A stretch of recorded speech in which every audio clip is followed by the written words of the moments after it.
Só a vitória interessa. Por que Vladimir Putin não tem um plano B para a invasão da Ucrânia? Caros amigos, bem-vindos a esta análise especial de geopolítica.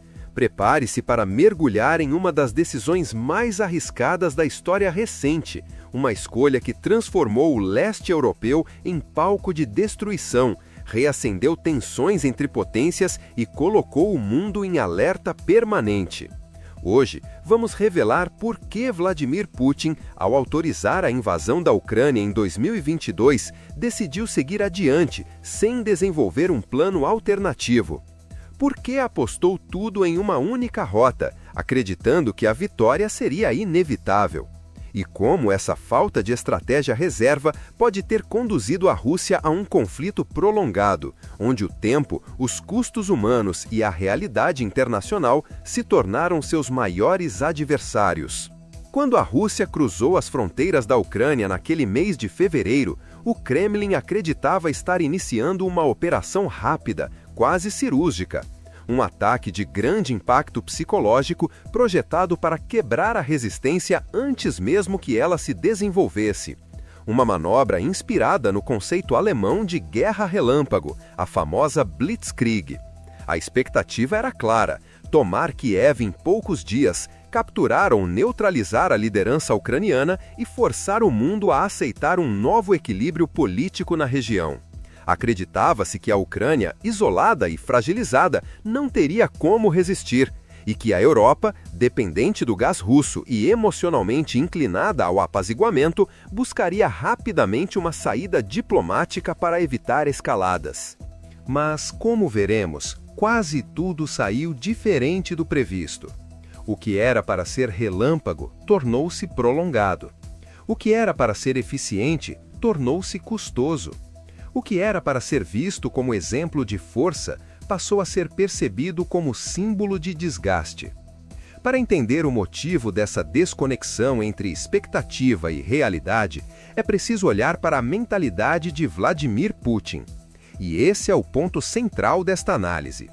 Putin não age como um estrategista de xadrez, calculando múltiplos cenários, protegendo suas peças e antecipando movimentos do adversário. Ele age como um judô, e essa diferença muda tudo. Enquanto o enxadrista define e estrutura possibilidades, o judô se lança, controla o movimento através do impulso do oponente, age na pressão e busca a vitória explorando os erros do adversário. Em esportes de combate como o judô, esta abordagem pode ser extremamente eficaz. Mas quando aplicada a contextos geopolíticos complexos, com inúmeros atores e variáveis, torna-se perigosa. E foi assim que Putin conduziu sua política externa. Essa filosofia já havia rendido vitórias à Rússia em conflitos anteriores. Na Chechênia, nos anos 1990, a resposta militar extrema suprimiu a insurgência separatista e consolidou sua imagem de líder firme. Em 2008, contra a Geórgia, o ataque surpresa resultou na rápida conquista de territórios contestados. Em 2014, ao anexar a Crimeia, a Rússia comprovou que a ação rápida pode neutralizar reações coordenadas. E no Donbass, alimentando uma guerra híbrida, conseguiu instaurar instabilidade duradoura na Ucrânia. Cada uma dessas experiências reforçou uma ideia fundamental na mente do líder russo. O Ocidente reage mais com palavras do que com ações. Acreditou-se que a União Europeia, mesmo criticando, continuaria negociando, e que os Estados Unidos, focados em outras prioridades globais, não ofereceriam assistência militar decisiva à Ucrânia. Essa confiança excessiva nas vitórias passadas criou um grave problema. Putin passou a agir como se os cenários geopolíticos se repetissem, sem perceber que, ao contrário de 2014, a Ucrânia agora estava preparada para lutar, a Europa estava preparada para confrontar, e a OTAN estava preparada para responder. Quando entrou em 2022, Putin imaginava estar executando apenas mais um capítulo de sua doutrina pessoal de ação ofensiva, esperando que o adversário cedesse rapidamente. Porém, dessa vez, a resposta não foi recuo, foi resistência. A Ucrânia reagiu como jamais se esperava. civis se alistaram em massa, militares se reorganizaram e a nação inteira assumiu postura de sobrevivência. O presidente Volodymyr Zelensky, longe de fugir, tornou-se símbolo de resistência. E ao contrário do esperado pelo Kremlin, a Europa não se fragmentou diante da crise. Ela se fortaleceu. A Alemanha suspendeu o projeto Nord Stream 2, encerrando um dos maiores passos de dependência energética em direção à Rússia. Países historicamente neutros como Finlândia e Suécia buscaram entrada na OTAN. A Polônia se tornou uma das principais linhas de apoio à resistência ucraniana. E os Estados Unidos, ao lado de outros aliados, intensificaram o envio de armamentos, inteligência e recursos táticos sofisticados. Foi neste ponto que a operação russa deixou de ser uma guerra de movimento e se transformou em uma guerra de atrito. E guerras de atrito são uma armadilha para quem invade. Elas drenam recursos, consomem fôlego militar e, acima de tudo, expõem a falta de planejamento estratégico de longo prazo. Com o fracasso da Blitzkrieg, Putin viu-se diante de duas opções: recuar ou insistir. Mas recuar significaria admitir erro, algo inacessível para sua personalidade política. O presidente russo construiu sua imagem como líder que não cede, um perfil que se baseia na firmeza, na centralização de poder e na convicção de que recuo equivale à derrota. Como resultado, optou por insistir, mesmo em uma guerra cujo custo ultrapassa qualquer expectativa anterior. E é aqui que surge a resposta central desta análise. Putin não tinha plano B porque nunca considerou que precisaria de um. Ele acreditava que o exercício da força, combinado com a hesitação acidental, seria suficiente. A ação foi conduzida com intensidade, mas sem previsão de falhas. Não existiam alternativas bem estruturadas caso a resistência ucraniana se sustentasse.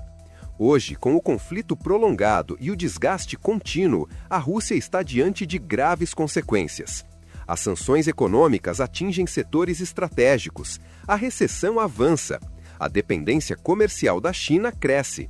A Europa reconfigura suas fontes energéticas e amplia suas capacidades militares. A OTAN se fortalece. E internamente, o desgaste humano é cada vez mais difícil de encobrir. Estima-se que centenas de milhares de militares russos já tenham sido mortos ou feridos. Famílias sofrem em silêncio. A mobilização forçada levou muitos jovens a abandonar o país para evitar o recrutamento. O governo intensificou ações de censura, substituindo críticas por propaganda. Mas a percepção pública, aos poucos, começa a ser contaminada pelo cansaço.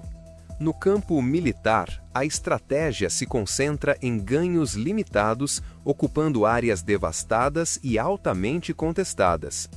Muitas dessas conquistas têm impacto simbólico, mas valor estratégico reduzido. A Rússia controla territórios, mas enfrenta resistência contínua. A guerra deixou de ser uma sucessão de vitórias e passou a ser um teste de desgaste. Em meio a esse impasse, surgem 3 possíveis cenários para o desfecho do conflito. O primeiro seria a continuidade do atual modelo de guerra por atrito, apostando na exaustão do adversário. O segundo, uma possível escalada militar, inclusive com risco de uso de armas estratégicas de alto impacto, numa tentativa de forçar negociações através do medo. O terceiro, e o menos provável na visão de Putin, seria a aceitação de um acordo que não represente vitória concreta. Essa opção, para ele, significaria fragilidade, com risco direto de deslegitimação interna. Sem aceitar o terceiro cenário e compreendendo os riscos do segundo, Putin continua empurrando a guerra no formato do primeiro. Mantém a ofensiva constante, conduzidas muitas vezes com tropas mal equipadas, na esperança de que a vontade europeia se esgote antes da russa. Acredita que o tempo, como já aconteceu em outras situações, poderá jogar a seu favor.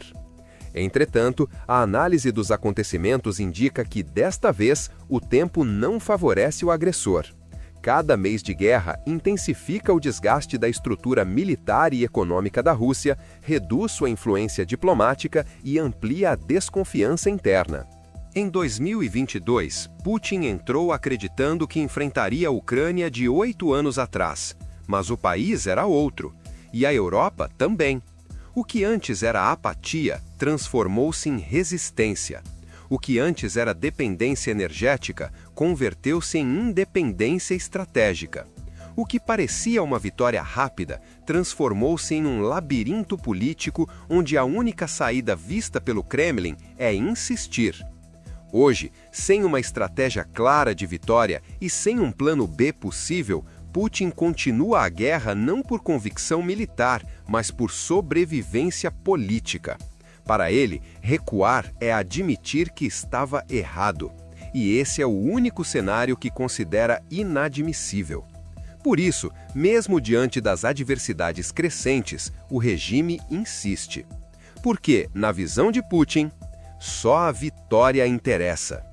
Se esta análise trouxe uma nova visão para você sobre os bastidores da guerra e sobre como decisões estratégicas mudam o rumo da história, curta este vídeo, siga e inscreva-se agora em nossos canais.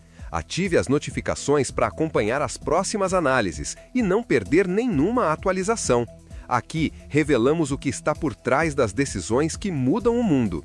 Muito obrigado por assistir. Até a próxima!